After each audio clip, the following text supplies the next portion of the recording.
Yeah, it was bound to happen at some point, right? After rattling off whatever they did, 27 out of 30, 31 out of 36, the Red Sox regressing to the mean a bit. 3-7 over their last 10 games. They dropped the latest series in Pittsburgh. They've actually dropped 3 in a row, as Will Fleming told you right there, 2-5 on the trip.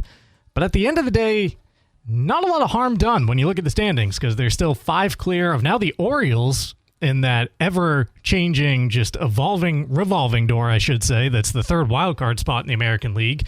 5.5 up on a postseason spot as we welcome you into the drive this afternoon, Monday afternoon, presented as always by Next Home Experience, the market leader. Get looped and get sold with Next Home Experience.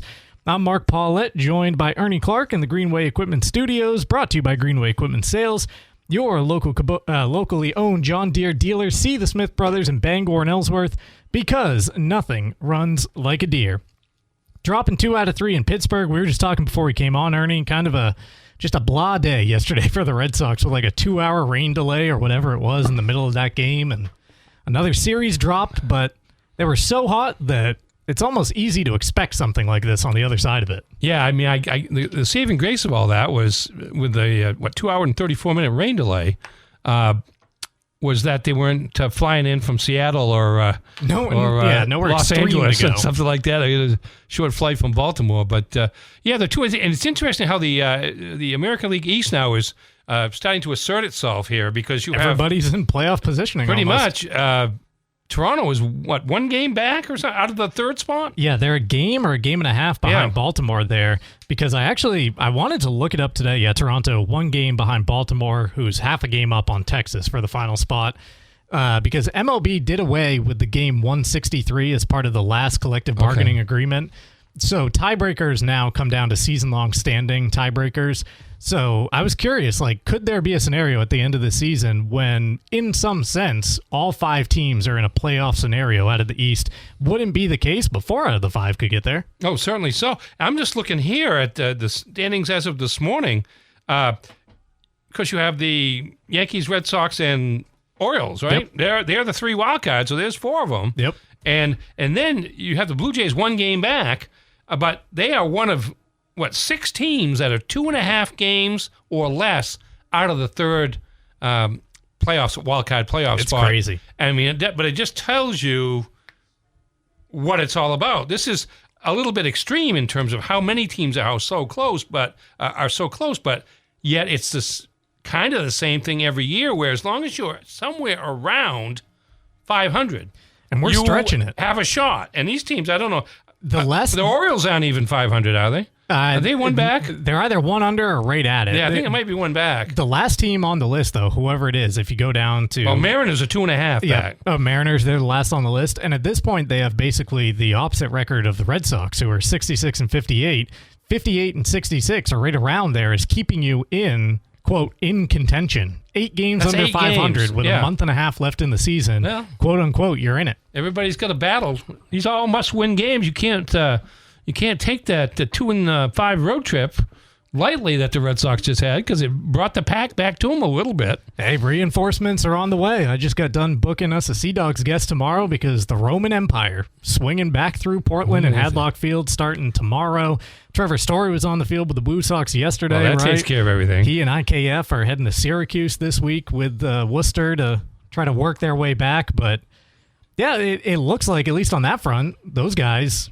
Really, it's Anthony who I'm looking at out of that group, because he's kind of gone from, at least in my mind, indefinite the rest of this season to being on the cusp here in the span of 2 weeks. He might be 2 weeks away from the Red Sox. I wonder how much of it was just, Roman, you got to play.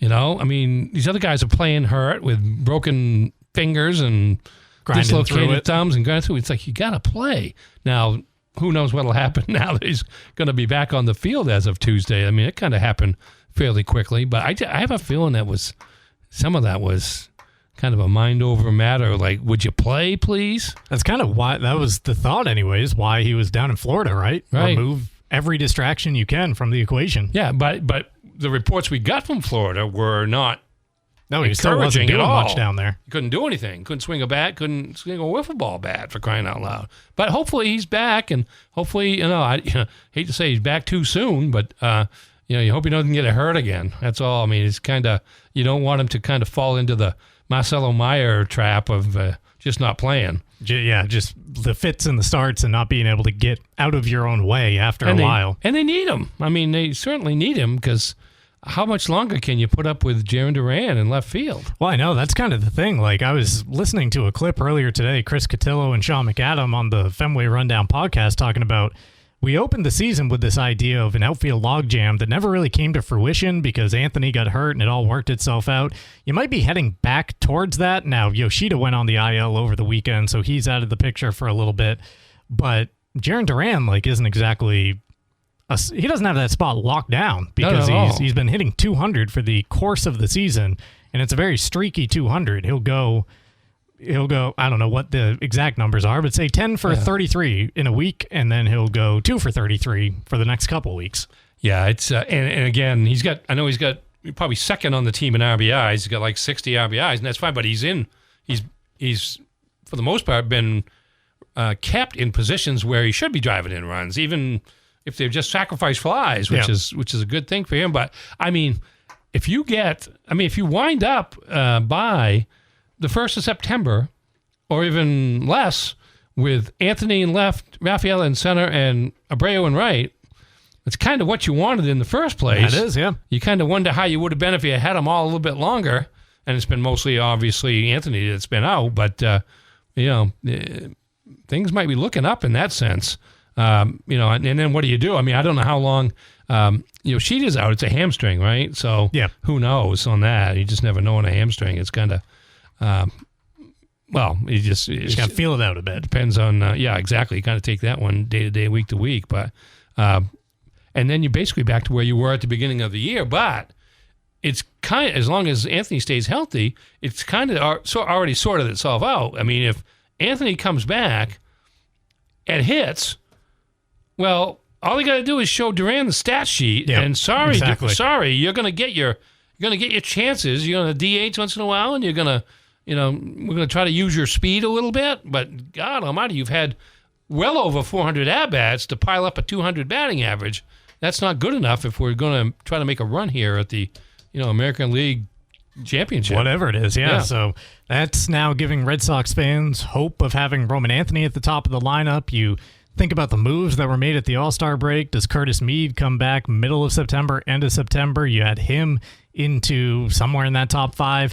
Adley Rutschman, we've now seen 5 games of him with the Red Sox, and it's a 5-game continuation of the hitter he was post-May 12th with the Orioles once the wrist injury came into play and once everything started biting at him a bit and nagging away. He is, 1 for 17? 1 of 17 with 5 walks. 1 of 17, 0 RBI, 9 strikeouts. Now, granted, this is 5 games. Every baseball player in their career goes 1 for 17 over 5 games, but it's something that I was talking about at the end of last week is the hype, the narrative around the trade that you made was like Adley Rutschman was going to come in and almost play this Yaz impossible dream role of just putting the lineup on his back, transforming that single-handedly. The production that he gives you, even this season, if it's 250 with 8 homers at the catcher position, is a big upgrade over what you had. But when you look at simply the numbers he had before coming, which was a 219 average since May 12th, there was cause for concern there. Well, yes, absolutely. There was and still is, based on his batting average since he came to Boston. But I look at that situation again and you take it in the context of guys like Anthony, who hurt a finger basically and has been out for 3.5, 4 months. Hasn't played over that entire period. And here's another guy, the big trade acquisition, who they acquired less expensively than they probably could have, even though they had to give up a lot. Coming off the injured list, and who wants to wait for him? It's like, get back. We just made this big trade, and you're the guy. You got to play. And same kind of thing. There's that kind of pressure on him as well. And I'm not saying he shouldn't be playing because he's catching, for crying out loud. But still, it's just who knows what he's where he is relative to 100% at this time. And because he got 2 AAA games they sent him to Worcester for. Right. Got a couple. He played like grand total like 5 7 innings, at bats. 7 plate appearances, I should say. 5 at bats and a couple of walks. Yeah. And then the thought was just, rejoin the Red Sox in Toronto. You'll be good to Plus go. It was short on catchers, as it turned out, because they had to release Jake Rogers, who had a better game in the game that he played than Rutschman's had in the 5 that he's played. He's since played for the White Sox, becoming the first player in Major League history to appear for 4 different teams in a 21-day span. Wow. Previous record was done over a 42-day span in like 1904. So he's going to wind up as Jake Rogers, playing for like a 8th of the league in the last 2 weeks. So when they're all healthy, everybody's healthy, he's going to wind up being Kyle Teal's backup. Yeah. Yep. Once it all things, the dust settles there. But yeah, I'm not saying Adley Rutschman, I don't think, is going to be atrocious the rest of the season. It's going to take some time to work his way back from what has been a rough few months here. That should have been the expectation. It should have been, and I feel cautioned a little more, like, to Red Sox fans post-trade, that it was kind of swept under the rug, the fact that he's hurt. And it's just, look at what this guy has been in Baltimore, 3-time All-Star at the position, so much more than what you have to play with, what you have to offer right now. But you weren't paying attention to what was right under the hood. Right. Although I would say this, me personally, I knew more about the fact that he was on the injured list than the fact he had been an All-Star this year. Really? And so they didn't pump that one up too much. It's like, well, not only do we expect you to come back from the hand injury, but it was a hand injury, right? Wrist, yeah. Not only do we expect you to come back from that, but we need you to play at your All-Star level that you were playing at the beginning of the year. They didn't put that kind of pressure on him, but it's not gone well so far. Matter of fact, Wong had basically accounted for their offense yesterday. 3 runs with a home run. Again, just the simple splits on Adley Rutschman this year. Fantastic in March and April when he was healthy. 356, 4 homers, 17 RBI. Since then, since being banged up, 202, 3 home runs, and 26 RBI. If you can get him, just get him healthy. Get him anywhere near the start to the season he had, and then that is an impact bat going down the stretch run. Well, and the thing is, he's got to come back at some point here over the next 14 months, because they only got him for 1 more year, and they gave up a lot of prospects. The premium they paid was for a 7 to 8 year fix at the catcher position. Long-term starting catcher. That would be pretty good, both behind the plate as a catcher and at the plate. And right now, like he's all the Red Sox have him for. They have him the rest of this year and next year, and then it's negotiating a contract extension or something. Yep. Got to get busy. That's assuming there's baseball next year. Well, there you go. Who knows that? But even if there isn't, that could be solved for him. Even if there isn't, the contract situation remains the same. Yeah, it does. Doesn't get paid or gets paid, depending on how they've got it worked out. The Drive brought to you by your local family-owned McDonald's on Main Street and Union Street in Bangor, as well as Wilson Street right here in Brewer. Extra value meals to be had on the McD app. In the McD app in August, get a classic Big Mac or filet of fish extra value meal for only $8 when using your McD app. Also brought to you by UMaine Athletics. This fall, it's time to pack the stands at Alphon Stadium and cheer on Maine football. Season tickets on sale now, and they give you the best value and the best seats for every home game. Visit goblackbears.com/tickets. Jordan Stevens, Black Bears head coach, making some news on the morning roast this morning, announcing that we know who the starting quarterback is going to be week 1 for the Black Bears. Eddie Bueller, redshirt sophomore. So it'll be his 3rd year in Orono with the program, but he's yet to see game time, winning the QB battle this spring and into fall camp. Well, they had a veteran quarterback there, the guy from Mercer, and I forget his name right Carter now. Peavy. Thank you. But in most cases, it's pretty early to know who the quarterback is going to be for the University of Maine. They often go pretty deep into the preseason before we start to know. But that's a good sign. Give him a chance to. What they played like in a week and a half or so, like the 27th maybe. What's today? The 17th. Yep. 10 days, week and a half, indeed.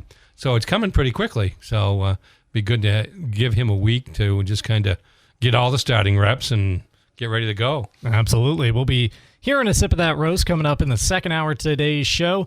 Here's what the rest of the lineup looks like today. Coming up in the next segment, Devon Witherspoon got paid, if you weren't paying attention over the weekend. So that's simple, right? It means the Patriots and Christian Gonzalez have the new contract drafted up and ready to sign. Not so much, says Jeremy Fowler of ESPN and some others in the know there. We'll hear what the delay is on the Christian Gonzalez contract extension front.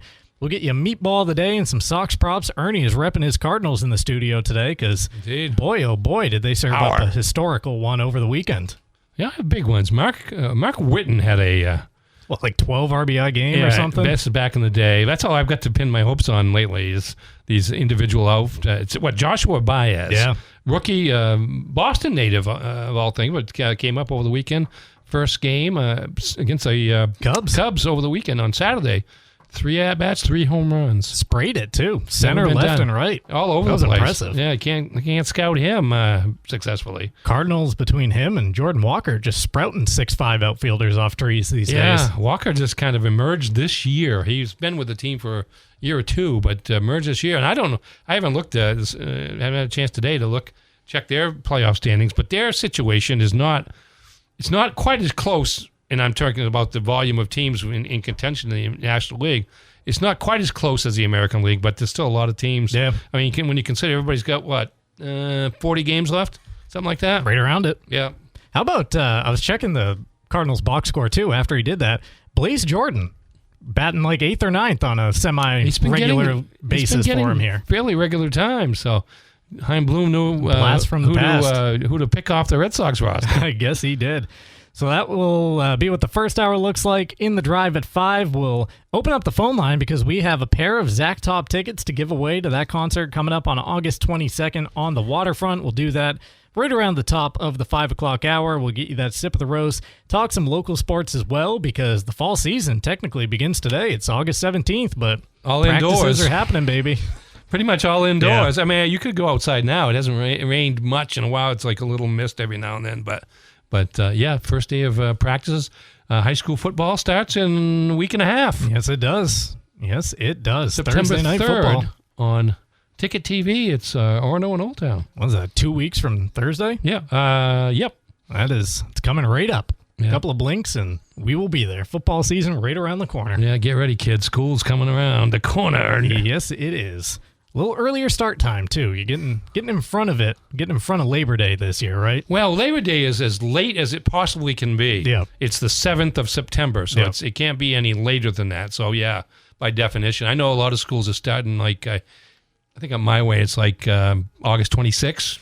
That was always a real big mental hurdle growing up. When the school year, you saw it backing up into August. It's like, oh boy, what are we doing here? Because the other usual thing is it starts on a Wednesday. They go to school Wednesday, Thursday, and maybe Friday, and then they have a long weekend for Labor Day. I don't know how they handle it this year. I think everybody's probably starting earlier this year relative to Labor Day. So I think in most cases they'll have a week of school under their belt before they get the 3-day weekend.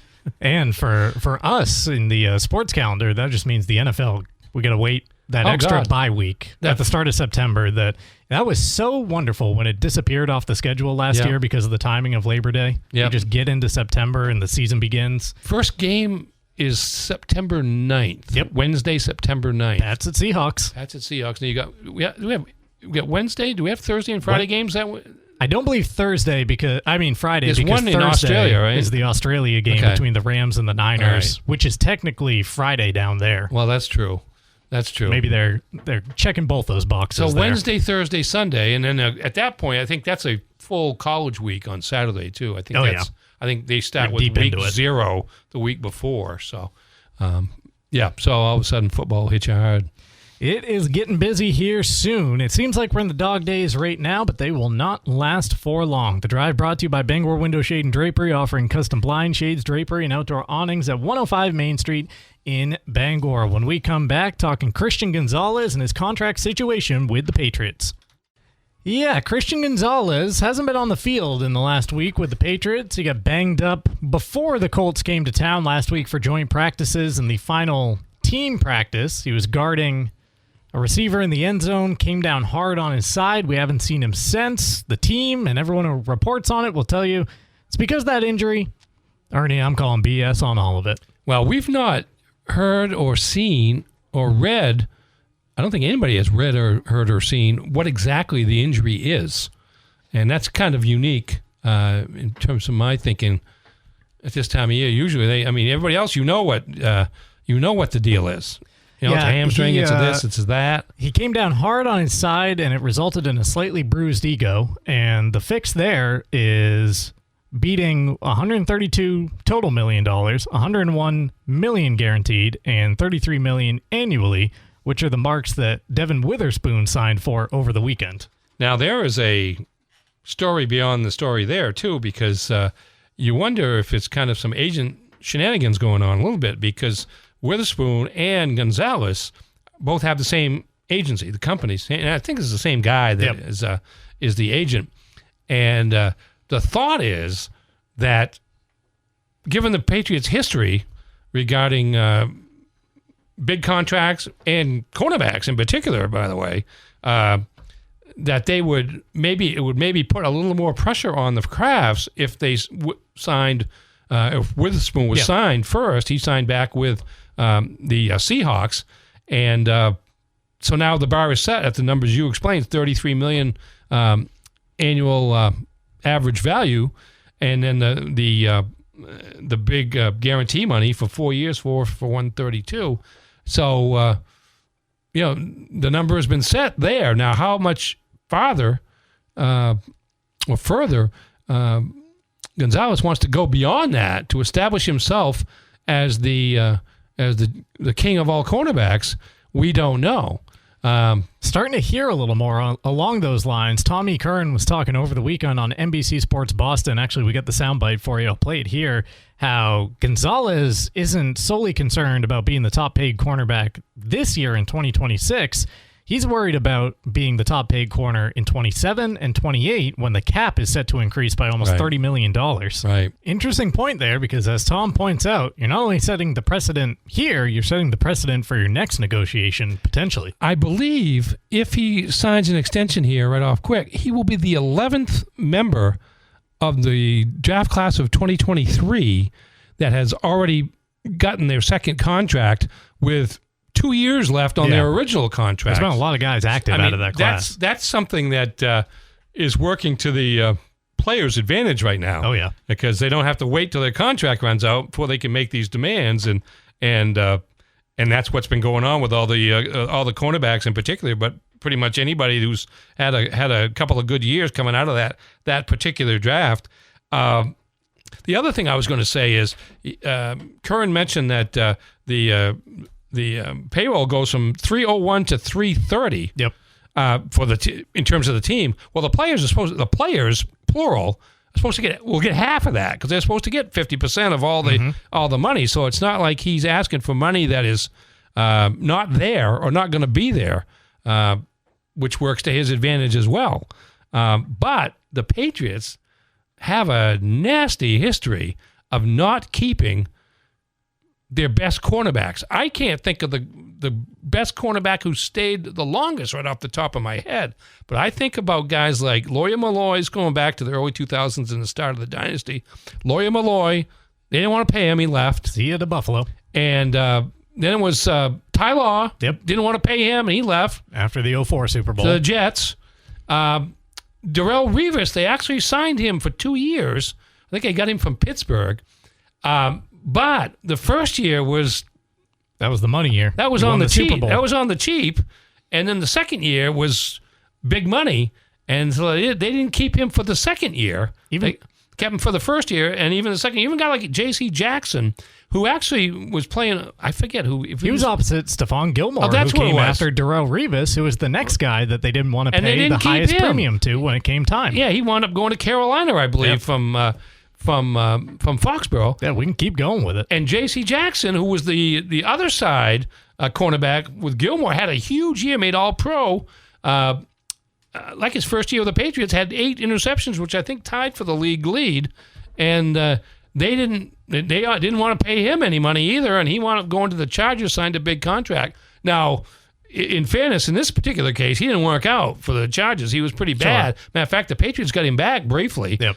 But he had signed a big contract. I think it was 5 years, $82 million at the time, with the Chargers. But still, he left Foxborough as an All-Pro. And all these guys left as All-Pros, and whether they came back or not, they weren't getting replaced with All-Pro level salaries for any of these guys. And now Christian Gonzalez is the latest one. And you just start to wonder if they're hoping guys like Carlton Davis and Charles Woods, they got a rookie named Prunty, I believe, who's done pretty well. He's a big kid, like 6'2" for a cornerback, it's pretty big. They're hoping guys like this will play well enough so they don't have to spend their money on Gonzalez, perhaps. I mean, it may get that ugly because there's also the shadow of Drake May looming down the road. Well, that's the thing, how this negotiation plays into that one, both from, setting a precedent of money that you're adding on to the deal if Gonzalez is asking for 27 and 28 market value on top of that. But it's not just cornerbacks either. I mean, this is an organization that Tom Brady was paid at the top of the quarterback market, but never what he could have wanted if he forced the Patriots into it. And it's whatever you want to call it, a shrewdness. It's something that we always attributed to Bill Belichick when he was running the show here, whether it was also not a mandate or, something from Robert Kraft. We don't know, but it might be something that Robert Kraft became real comfortable with and how he runs the business now because of it. Bill, you will get your $25 million. Yep. Based on how well you're able to keep the players' monies if there's a down below. If there's a $25 million cushion between the players and the cap, it comes right back to you in wads of cash, Bill. With those wads of cash. I guess, it worked out pretty well, but still, they're rebuilding at this point, and this is a guy they drafted and have kind of nursed along for the last couple of years, literally, because he's had some injury problems, but still, and apparently does now, but still, you like to be able to just sign this guy now. And in fairness to them, it makes it, the way the contract situation is set up now, where you can get your next contract early all the time, it makes it tough because you're getting, you're being compared to not just this year, but 2 more years down the road when you might be wanting to renegotiate again. Don't know how it's going to work out. I'm really not optimistic. I don't know what to say. I mean, because he's not going to play. He's going to be injured. He's not going to be back out there this week because it's joint practices again against the Eagles. And like I was saying to you before the break, he had the team's back by being out there for the first 3 weeks of training camp and being a model citizen. This is now Vrabel and the team having his back as he kind of steps back and says, I got to do what's best for me in the situation. He's got to, if my understanding is correct, and I'm thinking back to Logan Mankins, and I'm not sure that it's even accurate now if the rules are the same, but he's got to show up at some point during the regular season, Week 10, Week 11, something like that in the case of Mankins, because they didn't play quite as many games back then, for this year to count on his contract. Oh, so, really? Yes. I mean, there's a rule like that which means that you may not see him until late in the season, but you will see him, I would expect, a little bit. The other thing that comes in, I just want to mention is because I just learned about it a few days ago. When they sign somebody to a guarantee, they have to put the amount of money equal to the guarantee in escrow. In escrow, yeah. So they lose access to whatever the amount is. What did you say it was with Witherspoon? 101 million out of the 132. I heard 50-something somewhere, but...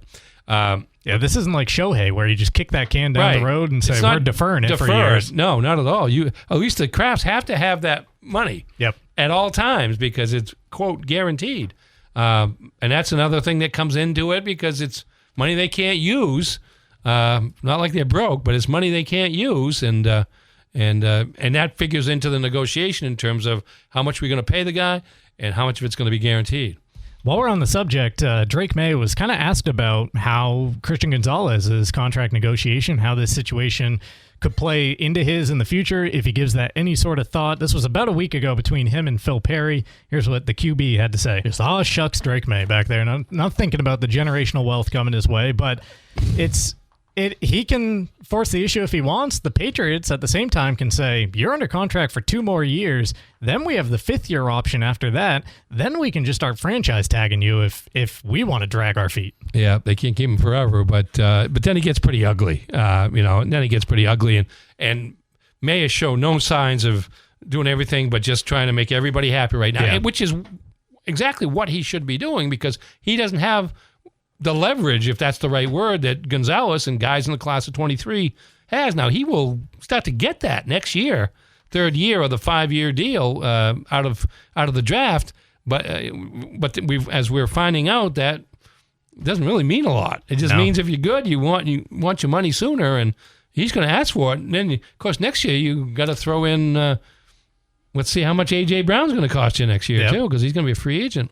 And again, not knowing what Gonzo's going to do. How many of these contracts will the Patriots stretch out before they? I mean, I hate to say it because I wouldn't want it to happen. The smartest thing they could have done was trade him before the draft this year and trade Gonzalez and trade Gonzalez, not me yet, but trade Gonzalez and just get as many draft picks as you can out of him, and then if you are truly concerned about the money and not wanting to pay top dollar. I have no doubt they're concerned about the money, but you just don't want to come to grips with it until you absolutely have to, and when will that point be? Yeah, it's already starting to. Because next Monday you get beyond this week with the Eagles. Does Christian Gonzalez magically return to practice, or does this injury continue to linger into a third week? Yeah, if he's not there for game one, that tells you that it's either a contract or it's a extended hold, whatever you want to call it, hold in like he's been doing because he showed up at practice. Could get ugly pretty quickly, and then it just depends on how the team does in terms of how the public reacts. The NFL valuations came out last week from Sportico. We were reading through them Wednesday at Heroes when we were doing that show, Jim and I. Patriots now worth $12.5 billion, second most valuable team in the NFL. To the Cowboys. Pony up, Bobby. Pony up. You got the money. Pony up. And he bought that team for about $170 million. Yep. Back in like 94 or something like that. Yeah. It's a decent ROI. It's gone from $170 million to $12.5 billion. Jesus. Not bad. Yeah. It's good business. So there goes the sympathy that anybody might have for him negotiating contracts with players. That is the wildest part when it comes to contract negotiations as a sports fan, as anyone around the world of sports, because you and I are so much closer to Christian Gonzalez, even though we will never be in the same stratosphere as him, than Christian Gonzalez is to Robert Kraft. Yes. Like, we are much closer to him being in the same neighborhood than he is to his boss, and yet the fans always seem to side with the guys who have billions of dollars that don't want to open the purse strings. No, because it's all about the team winning, and if you get in the way of that, I mean, it's kind of remarkable how it just changes overnight and how this money, the levels of money being paid to like regular guys. Yeah. Not even superstars. Yep. The regular guys are getting gazillions of dollars, gazillions of millions. And but that's the nature of the beast. That's why it's on Netflix and Amazon Prime and every other network you can conceive of. The Cincinnati Bengals are the poorest NFL franchise. They're worth $7.4 billion in 2026. There are only 6 sports franchises on the globe outside the NFL worth more than them. So that tells you the split right there between the NFL and everybody else in the economics of sports around the world. And by the way, should mention the fact, don't want to be seen as pro anything, but the Patriots have had like the lowest payrolls of any team in the NFL over the last decade or more. They have always had the cash roll over there. Right. So, you'd like to think he had a little money saved up for somebody like Christian Gonzalez. He better have it made saved up for Drake May. You would think after those back-to-back 4 and 13 years when you're watching terrible after terrible week, you'd be willing to pay the guys when they're actually worth it on your squad. You wouldn't figure you'd overpaid for those guys, but it's going to be an interesting couple of weeks. It's 3 weeks to the regular season, maybe something like that. Maybe and whether or not Gonzalez is going to be out there, and I mean he showed signs of being a little ornery about it. I mean, the old at front row of TD Garden during the Celtics game, holding up the money sign. The money signs, and he had the post last week, which was a lyric of some sort, but it was a very pointed lyric that he picked should have been done by now. Yeah. I think we know what he was referencing there. He might have been talking about love, but I think he's talking about cash. Yeah. Oh boy. Well, let's continue to see how it plays out. Patriots getting ready to welcome in the Eagles this week for joint practice. Second preseason game coming up Saturday this week after opening up the preseason on Thursday of last week. So plenty of more time to see how this thing plays out. Will we get a resolution by the end of the week in the Christian Gonzalez contract extension watch? The Drive brought to you by Hero Sports Grill and Entertainment Center, the place to be in downtown Bangor and at herosportsgrill.com. Our Red Sox ticket sweepstakes presented by Dunnett's Appliance and Service. We'll be giving you that cue to call coming up after the next segment. And actually tonight, Ernie, is when that next game on the list is, August 17th. Okay. Game 1 against the Diamondbacks. We are sending down, I believe, Craig from Hamden. I got the information on a piece of paper over here, but the next 4-pack, Derek and Bangor, went down on the 6th against the White Sox. This game tonight was also part of that competition, and then the final one coming up on September 9th against the Angels. Once again, the tickets, Section 54 in the field box, Row J, and we'll have the drawing for that final contest against the Angels coming up on September 2nd right here on The Drive.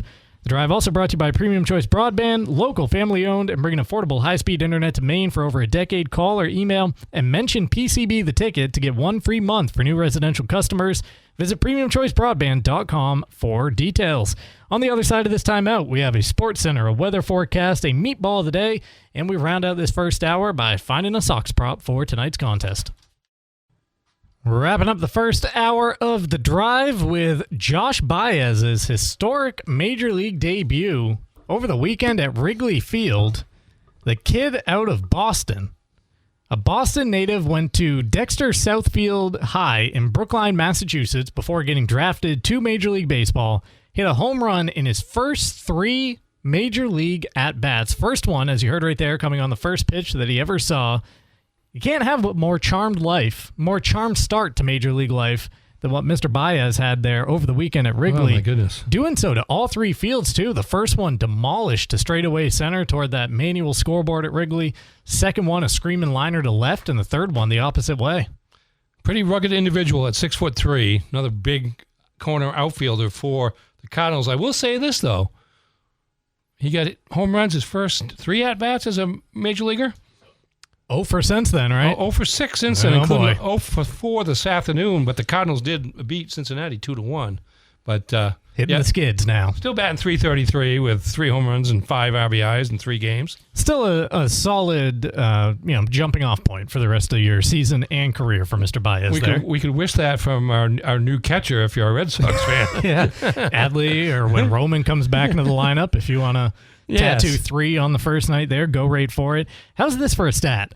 If you put $10 on Baez hitting 3 homers with his first 3 hits of his Major League career, you would have pulled in... Be a millionaire. This is now a figure that I don't know how to say out loud because it extends to a 13th digit. Oh, God. So that's well beyond... We're beyond trillions at that point, right? Is that not 12? I think that's 12. He goes from millions is what? You got millions, you got hundreds of millions, 7. You got billions. 10. Yeah, it's about trillion. It could be 7 trillion, 583 billion, 859 million, $285,820. Actually, that's exactly what it is because as I just went through every digit, I finished with the 0 at the end of it. Okay. So again, if you put $10 on Joshua Baez hitting 3 home runs with his first 3 hits of his Major League career, you could have won $7 trillion, $583 billion, $859 million, $285,820. Now, I don't know what sportsbook has that cash on hand to pay out. This is totally off the beaten path here, but how big is a trillion in true scale? More than our minds can comprehend. Well, here's one thing you can think about. $1 trillion would require 77 Boeing 747 cargo planes to transport and would take 2,739 years to spend at $1 million a day. So it'd be pretty tough to burn through it, is what you're saying. Yeah. Matter of fact, you'd probably get tuckered out trying. I don't know, after the first 100 million or so. Yeah, no, I've seen the stats like that before that are like the difference between a millionaire and a billionaire. A millionaire, if you're counting in seconds from like when we think the world formed, the formation of our planet to now, you could count out like a million, but you'd be counting until the year 12,000, whatever, to get to a billion. And it's like, numbers at that level, like we're talking about with the Christian Gonzalez math and the contract extensions. That's just and crazy. Hundreds of millions of dollars, but Robert Kraft is worth $12.5 billion with the team. The numbers break at a certain point. So it's good that they're going to get rid of the penny at least, so we can stop having those conversations. Don't have to worry about rounding down to pennies anymore. Just go straight to nickels. Yeah. Contracts are now negotiated in nickels at the end of it. Yeah, it's pretty wild. There's no doubt about that. Red Sox welcoming in the Diamondbacks tonight to Fenway Park. 3-game series. Still in this interleague spell right now for the Red Sox.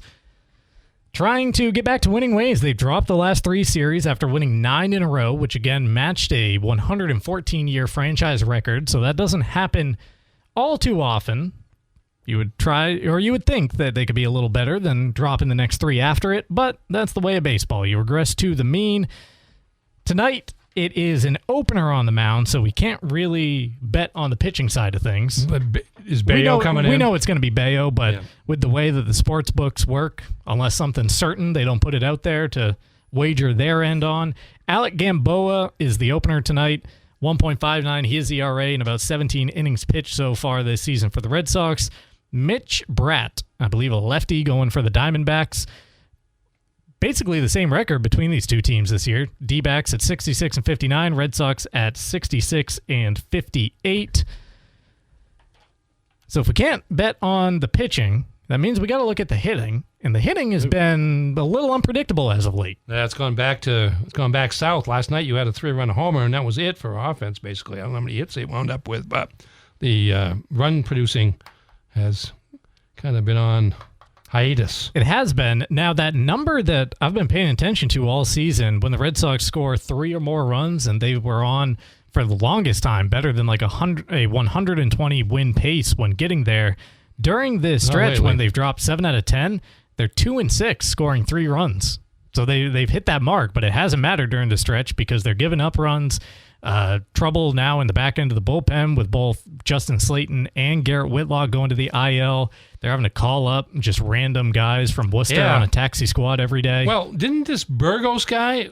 He was one of them recently. Wasn't he pitching before the rain delay yesterday and then came back in after a 2.5-hour rain delay? You know what that earns you? A trip back to Worcester today. Well, there you go. that's exactly right. And you can probably stay there as far as they're concerned. Yeah. Stay there and rest up for a little while before we need some more bullets at the major league level. Yeah. A 27-year-old major league hopeful by the name of Wyatt Olds has been selected by the Red Sox today. Has never appeared in the majors before. 21 and 32 with a 5.88 career minor league ERA. Now, when you say selected to do what? So that's how anytime they call up these people for the first time, they say the Boston Red Sox selected the contract of 27-year-old Wyatt Olds. So he's now on the roster. Rather than being promoted, he was just kind of he was the straw they drew for tonight. I was hoping to get Wyatt new. Yeah, really. All right, so tonight with Gamboa on the mound, again, can't go there. If we're looking at the lineup, I don't know, because Wilson Contreras has had a pretty silent month. Well, he's been hurt. I mean, we know he's been hurt. Matter of fact, he sat out yesterday, I believe, which was probably a good thing. I know we were talking with, I forget who it was from Mass Live there last week about thinking that was a good idea if they give him a little time off to kind of regroup before he gets hurt too badly. I don't know if that's more than one game or not. I haven't seen the starting lineup for tonight, but they, it's hard to not have him in the lineup the way they've been hitting. Willie Abreu is streaky, but he's been producing in the home run RBI column as of late. 2+ hits plus run plus RBI tonight. We can take that for Willier. He's got 6 homers this month. He had 7 or 8 last month. Had 1 over the weekend in Pittsburgh. So an RBI single does the trick. Does the trick. You feel okay with that? Yeah. Willie Abreu. As good as anything. Let's take it. That counters the roast selection of Cedon Rafaela over 1.5 of the same line tonight. Hits plus runs plus RBI. We're going with Willier for our Sox prop, and that wraps up the first hour of today's show On the Drive. It's been brought to you by Dean's Detailing, the leader in auto detailing for over 55 years. Renew your vehicle's appearance, protect your auto investment, look good and feel good in a clean, shiny car, and book your appointment at deansdetailing.com. And if you're stuck on the side of the road, Union Street Towing has you covered 24/7 statewide from breakdowns to lockouts. They'll get you moving fast. Call 942-4200. Union Street Towing, driven to be there when you need them the most. Now, because we forgot to do it, I say we, it was entirely me, seeing as I'm the one pressing the buttons for this program. I forgot to give you a Sports Center and weather forecast at the start of this segment. we send you off into the drive at 5 with one.